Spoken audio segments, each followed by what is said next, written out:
Here's a home phone, and here's a home phone. They're both reliable and provide unlimited local calls. But that's where the similarities end. This one includes more than 18 popular calling features, like call waiting, caller ID, three-way calling, and call forwarding. The other one charges extra for those, as much as $34.50 more a month if you add them all up. This one includes voicemail. The other one does not. This one has low long-distance rates, just 15 cents a minute to the US. The other one charges 47 cents a minute for the same thing. So, which one would you choose for your home phone? This one is RevVoice, and you can get it for as low as $14.99 a month. RevVoice, the better choice. Sign up for RevVoice today for as low as $14.99 a month. You get lots of free features, lower long-distance rates, and great sound quality. Call us at 601-8992 to sign up for RevVoice today. Good evening, Bahamas. You're tuned into NB12, broadcasting from Cable 12 Studios on Robinson Road. Coming up tonight in news, Moody's credit rating agency releases its latest report on the Bahamas, and the outlook for now is negative. Police investigating a man's body burnt beyond recognition. Nearly 1 year after the referendum, pastors say close web shops once and for all. Plus, the weather taking another dip this week. We've got those stories and so much more coming up. I'm Paige McCartney, and NB12 starts right now.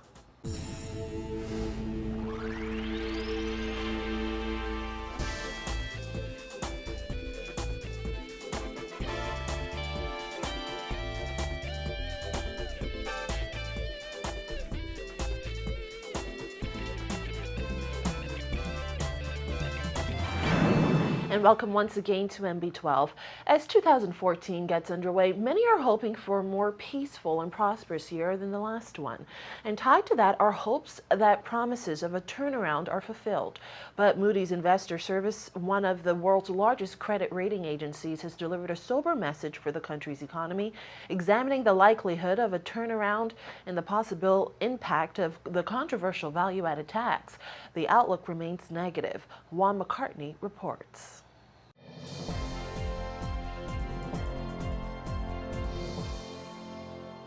Despite assurances by Ministry of Finance officials that 2014 will bring about a better economy, Moody's is saying that the outlook for this year remains negative.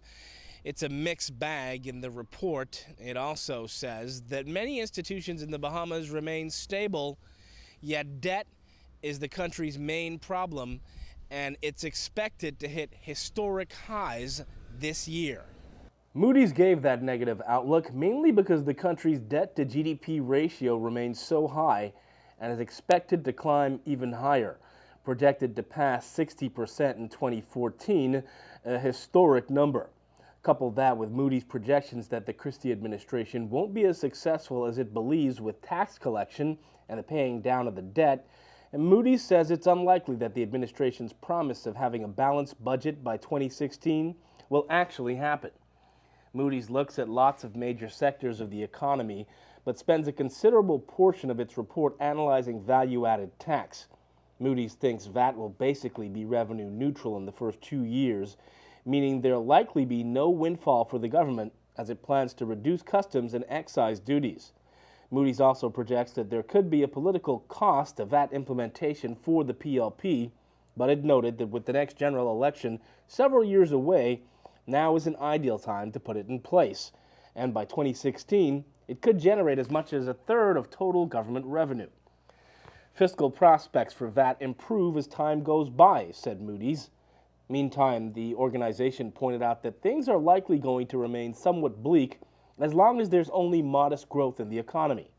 There was 1.8% growth last year and 2% growth projected for 2014. Moody's says tourism prospects aren't looking great, noting that stayover visitor numbers again declined last year. It also looked at the potential of Baha Mar and said it's unclear if the mega resort will broaden the visitor base or cannibalize existing products. It says, however, that if the U.S. economy improves, which is uncertain, tourism prospects in the Bahamas will also go up. The report also says for there to be real debt reduction, the government has to more than just cut back on capital expenditure. In fact, it says not spending on capital expenditure, which has made up most of the government's deficit reduction effort last year, could hurt the country in the long run. Moody's says government subsidies and social safety spending probably need to come down. Moody's also noted the strength of the banking sector and government liquidity, while also pointing out that offshore financial centers in the country face ever-increasing risk from foreign competition. Moody's said there's a possibility that the Bahamas' credit rating could go up after several years of downgrades, but that depends on a number of factors, many of which may happen in 2014 or may not. Reporting for MB12, I'm Juan McCartney. Well, police are tonight investigating what appears to be the fifth homicide in the 5 days since the new year began. This after a man's body was discovered partially burnt on the side of a road off Calpen Road early this morning. Police don't know who the man is or how he got there. They told us he's black, and we understand mainly the lower portion of his body was burnt the worst. He was found at around 7:30. As we said, police had scant details at the scene. Other than to say that we are appealing to members of the public who might have information about this body that was discovered on the side of the road to make contact with the police. Since Wednesday, a man was shot and killed in his car on Hospital Lane at around 2 a.m. after he was approached by a man on foot who opened fire on him, then fled, according to police. Then 2 men were shot on Buttonwood Avenue in Pinewood Gardens. One of them died at the scene after occupants of a vehicle opened fire on them. On Thursday, a man was shot dead on a park through Taylor Street in another drive-by. And yesterday, a man was stabbed to death at a nightclub at Faith Avenue South. The nightclub stabbing, however, was not classified as a murder. All this coming after the country recorded its second highest murder count ever last year. Assistant Commissioner of Police Anthony Ferguson said police are concerned about how many homicides have been recorded and need help to slow the trend. We urge members of the public to be extremely cooperative when they have information to let us know about conflicts that may be arising so there can be early intervention. And police are investigating this latest homicide as a murder. The count for the year so far stands at 4. Well, comments by outgoing chairman of the Water and Sewage Corporation, Bradley Roberts, that critical changes made to the Blue Hills plant expansion contract are the reason why since 2011 the corporation has been inundated with complaints about rusty red water are being refuted by former Minister of State for the Environment, Fenton Nemours. Roberts suggested that the former government must be made to answer certain questions. Nemours said the expansion of the Blue Hills plant was the greatest in its history and was much needed. He said under his watch, 120 miles of new water mains were laid, which added to the improvement of water quality. Nemours said that's the only solution to improving the water supply on the island, and the chairman should concern himself with that. The water was caused by old pipes, reversing the water flows, etc. Those occurred from the time I was born under the PLP. And for them to be blaming people like me who got elected in 2007 is absurd. And so I only consider this red water situation a red herring by Mr. Roberts, who should be more concerned about the red blood flowing on the streets of New Providence at this particular time.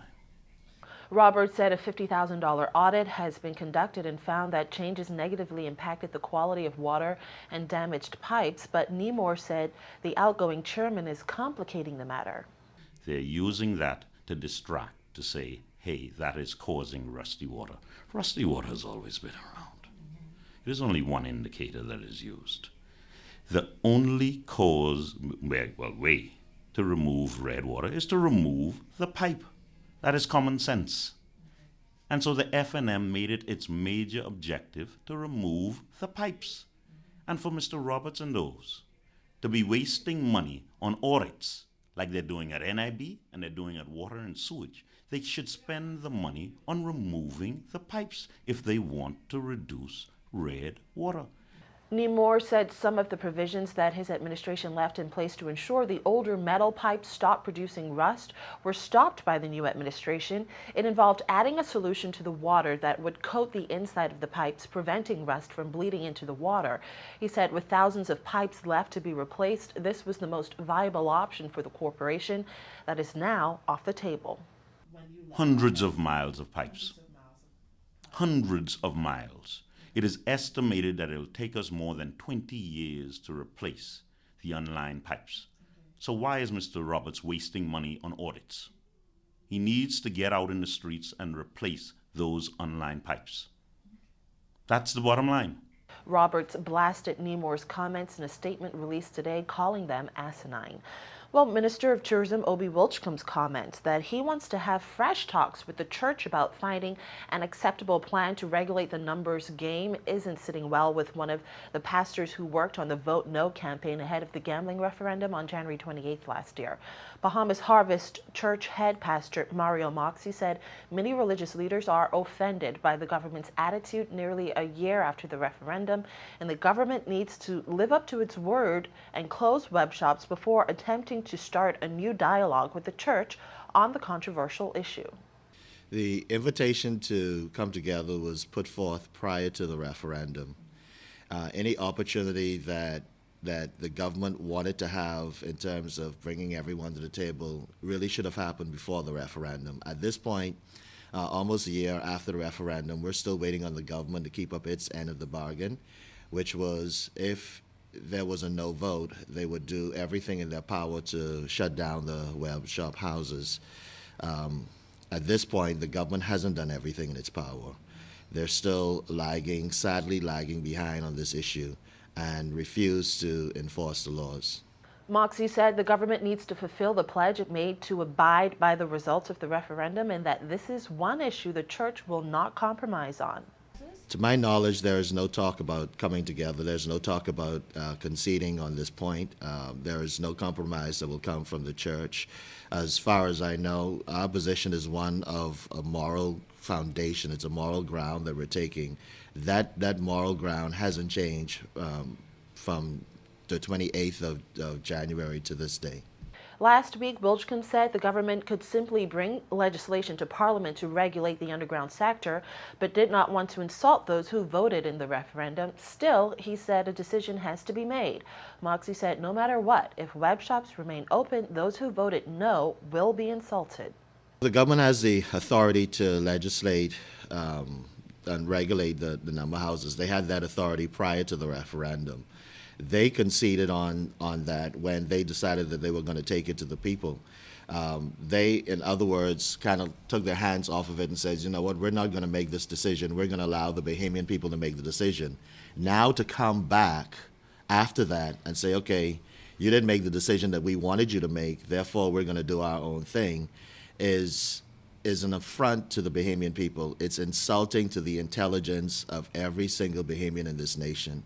And that is something that most Bahamians, whether we're talking about the church or we're talking about those who are not in the church, most Bahamians cannot stomach the idea of the government flaunting their authority in such blatant disregard for the people's will. Moxie said he believes government and law enforcement are intentionally dragging their feet on shutting web shops down to appease a small group of Bahamians.